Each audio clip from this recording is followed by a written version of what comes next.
Então, agora vamos analisar o segundo tipo de intervalo de confiança. Naquele intervalo de confiança, o inicial, o primeiro que a gente fez, lá eu conhecia sigma, tá? Isso é um ponto muito importante, porque como eu conhecia sigma, eu tinha uma informação prévia da população, eu podia calcular o intervalo daquela maneira, tá? Mas na maior parte das situações, eu não conheço nada da minha população, né? Lá vai servir muito quando eu estou repetindo um teste, eu já fiz o teste anteriormente, então eu tenho informações sobre aquela população, tá? Eu tenho uma informação sobre o desvio daquela população. Mas quando eu estou começando um teste do zero, aí eu não tenho informação nenhuma sobre a população. Então, quando eu estou começando um teste do zero, eu tenho que fazer um intervalo de confiança para a média quando a variação populacional é desconhecida, tá? Então, eu vou ter que usar a t-student. Também esse tipo de intervalo vai ser conhecido como t-teste, porque é uma análise, né? Um intervalo de confiança que usa uma distribuição diferente que não a normal, tá? É uma distribuição conhecida como distribuição t-student, tá? Então, primeiro vamos conhecer o que é essa distribuição t-student. Considere a distribuição t-student, que é similar à distribuição normal, porém com o uso de S ao invés de T. Então, se eu estava lá na minha normal, quando eu fazia aqui a padronização de uma amostra, eu tinha essa padronização. A média, x barra, menos a média real da população, sobre sigma raiz de n. Mas lá eu conhecia sigma, tá? Agora eu estou numa situação onde eu não sei nada da minha população, inclusive o sigma. Eu não sei quem é o sigma. Eu vou ter que estimar o sigma através do desvio da minha amostra. Então, eu vou ter que usar essa padronização aqui. No lugar de sigma, eu vou colocar S, porque eu não sei quem é sigma, tá? Quando eu faço essa padronização, eu chego na curva t-student, tá? A curva t-student é aquela curva onde eu não conheço nada da minha população. Eu continuo querendo descobrir quem é o mi. Para isso, eu só vou usar coisas da população. A média da população, o desvio da população e o tamanho da amostra da população, tá? Então, assim, repara que eu tenho essas duas distribuições. Tenho a real, que seria a normal aqui, e tenho uma aproximada, que seria a t-student, tá? O que é importante a gente perceber é o seguinte, que quando o n cresce, se a minha amostra cresce, obviamente, quanto maior a minha amostra, mais essa amostra vai se parecer com a população. Ou seja, mais T vai caminhar para normal padrão, porque o S vai estar efetivamente caminhando para o desvio real. Tá? O desvio amostral vai estar caminhando para o desvio real, então essas duas coisas vão se aproximar, porque a diferença deles é que eu troquei o sigma por S. Se o S está caminhando, se aproximando de sigma, essas duas coisas estão se igualando, tá? E você pode ver isso no gráfico da t-student. Esse aqui é o gráfico da t-student, por exemplo.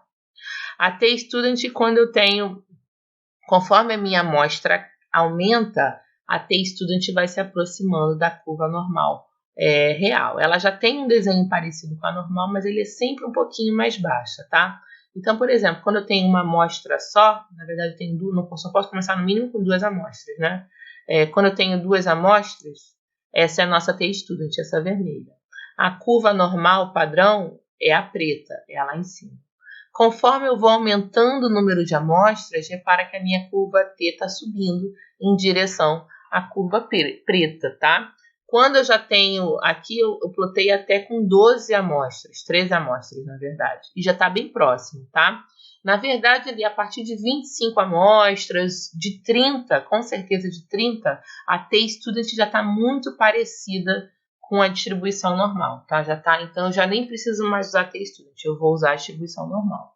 Então, quando a minha amostra tem menos de 30 elementos, eu normalmente uso a t-student, porque ela dá uma diferençazinha. Mas a partir de 30 elementos eu já posso usar a normal padrão, tá? Então, a t é uma curva que vai caminhar para a normal.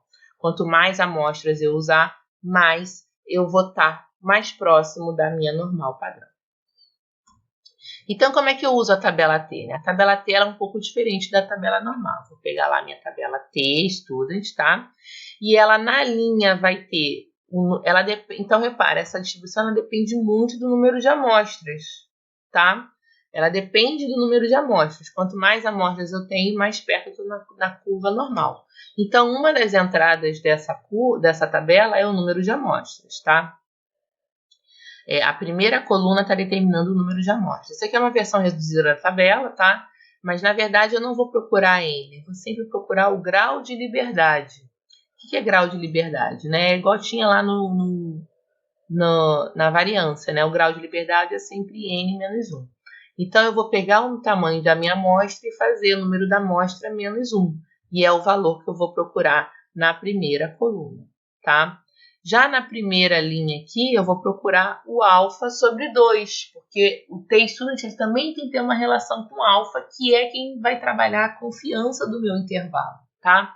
Então, na primeira linha, eu vou procurar o meu alfa sobre 2. Se eu tenho uma confiança de 95%, se eu quero uma confiança de 95% no meu estudo, meu alfa é 5%. Pega esse alfa e divide por 2, para ficar metade do erro para baixo, metade do erro para cima.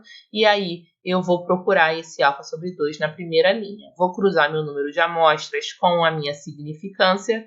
E aí, eu vou ter o T que eu vou precisar para o meu estudo. Então, por exemplo, se eu tenho alfa igual a 5%, eu estou com uma confiança de 95% no meu estudo, e eu tenho 20 amostras, o meu T vai ser T de alfa sobre 2, N menos 1, T de 0,025 cruzando com 19, isso dá 2,093, tá? Então, é exatamente isso que a gente fez aqui. Cruzei o 19 com 0,025, tá?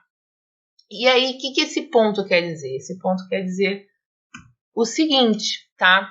É o mesmo pensamento que eu tinha para normal padrão, tá? Esse T de alfa sobre 2 determina um ponto que tem a área acima dele de tamanho alfa sobre 2, tá? Como a curva T-Student também é simétrica, então eu também tenho menos T de alfa sobre 2 lá para baixo. E esse T de alfa sobre 2 vai imprensar uma área de tamanho 1 menos alfa no meio, tá? Por que tem o N associado? Porque o N dá a altura da curva, tá? Agora o alfa vai dar, tá vendo? É uma curva T de N, depende da altura, a altura depende do número de amostras, né? A gente viu que quanto maior o número de amostras, mais essa curva se parece com a normal. E o alfa vai determinar as áreas. Então, da mesma forma que eu tinha lá na normal padrão, eu vou ter aqui na T-Student, tá? Eu tenho a minha curva T, que é esse desenho, a minha curva T de N, ela vai estar imprensada entre dois valores, o menos T de alfa sobre 2 e o T de alfa sobre 2. Quando ela estiver imprensada entre esses dois valores, a área no meio tem tamanho 1 menos alfa, tá? Então, essa expressão representa o que está ali no desenho, tá? A curva T imprensada entre os valores menos T de alfa sobre 2 e T de alfa sobre 2 tem tamanho 1 menos alfa, que é a confiança do nosso problema. Então, o que eu vou fazer? Mesmo procedimento. A diferença é que antes, onde era normal, agora vai ser T. Então, se eu tenho T e quero descobrir quem é Mi, eu ainda quero descobrir quem é Mi, vou fazer o seguinte, vou substituir T pela expressão de T que leva a Mi, tá? Então, vou substituir T por X pela padronização de T, que é X barra menos Mi sobre S sobre raiz de N, tá? E o meu objetivo é, novamente, isolar essa média, porque é ele quem eu quero descobrir quem é. Então, primeira coisa para isolar, tira o denominador. Multiplica todo mundo por S sobre raiz de N. E aí a gente vai ter essa expressão. Segundo passo, eu continuo querendo isolar Mi, tá? O meu objetivo é descobrir quem é a média populacional. Então, vou tirar esse X barra daqui. Subtrai X barra em todos os lados dessa desigualdade. E a gente vai ter X barra né? Passando menos x barra, multiplica por menos 1, igual a gente fez na distribuição normal. E aí nós temos o nosso intervalo de confiança, tá? Quando eu não conheço nada do meu problema, quando eu estou começando do zero o meu problema, eu vou usar esse intervalo de confiança, tá? Repara que também é um intervalo centrado na média x barra, ele é o nosso ponto do meio. Então, ele é o ponto do meio, x barra, x barra, x barra. E eu abro uma margem de erro de tamanho t de alfa sobre 2 vezes s raiz de n para baixo, t de alfa sobre 2 vezes s raiz de n para cima, tá? Então, eu abro essa margem de erro, esse braço, mesmo valor para cima e para baixo, que são determinadas por t de alfa sobre 2 vezes s raiz de n, t de alfa sobre 2 vezes s raiz de n, tá? Mesmo raio para cima e para baixo, e essa é a nossa margem de erro. Então, quando eu não conheço nada do meu problema, eu vou trocar sigma por S, que é o desvio amostral, e vou trocar Z de alfa sobre 2 por T de alfa sobre 2. E isso vai dar um intervalo de confiança 1 menos alfa, então a nossa confiança vai ser essa área 1 menos alfa, para a média populacional, tá? Se x barra é a média de uma amostra de tamanho n proveniente de uma população de variância desconhecida, sigma, tá? Como ela é desconhecida, eu vou usar S ao invés de sigma. Então, vamos ver um exemplo, tá? Então, os resultados de testes de consumo de energia com geladeiras foram registrados na tabela abaixo. Supondo que estes sejam dados normalmente distribuídos, responda. Entre que valores está a média da população com um grau de precisão de 95%, tá? Então, esse é um exemplo clássico que eu vou ter que usar t-student, vou ter que fazer o t-teste. Por quê? Porque eu não conheço nada sobre o meu estudo.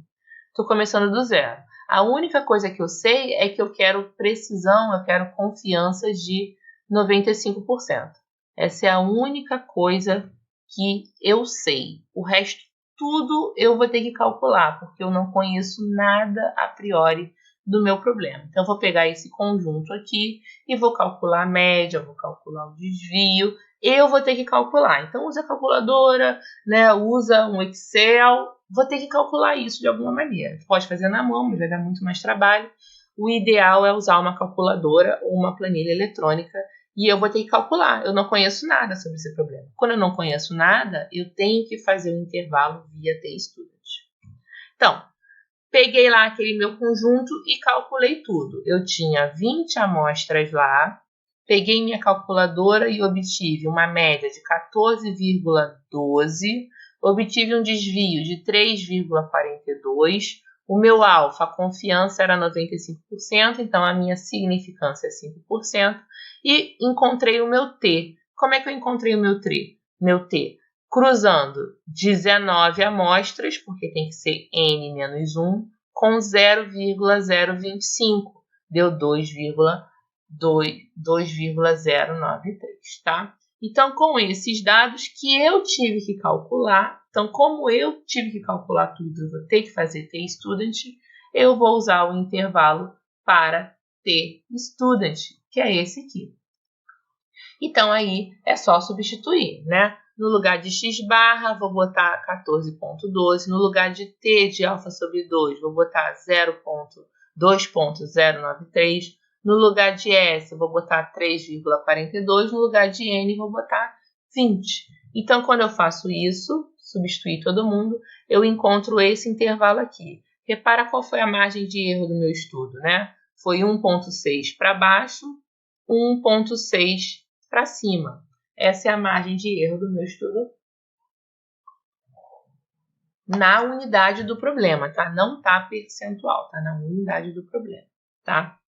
Mesmo o intervalo está centrado em 14,12 com uma margem de 1,6 para baixo, 1,6 para cima, tá?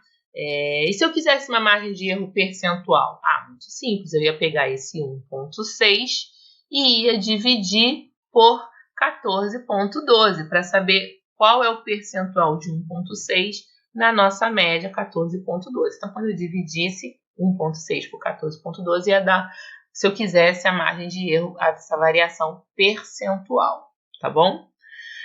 Então, fazendo a conta, a gente tem que a média populacional pode ser qualquer valor entre 12,52 e 15,72, tá?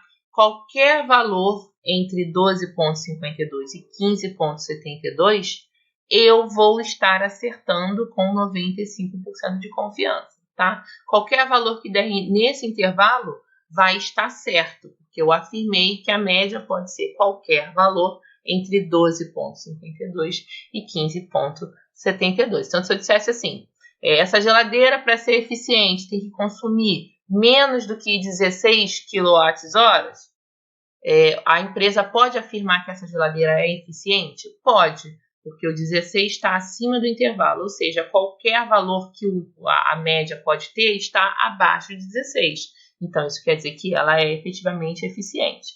A geladeira, para ser eficiente, tem que consumir menos de 15 kWh. A empresa pode afirmar isso com base no intervalo? Não, porque o 15 está aqui no meio.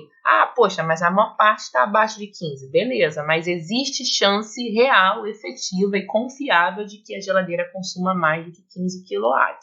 Então, eu não posso afirmar, esse intervalo é inconclusivo para afirmar que a geladeira é econômica, por exemplo, tá? Esse intervalo não garante que a geladeira é econômica se o consumo tiver que ser inferior a 15 kWh.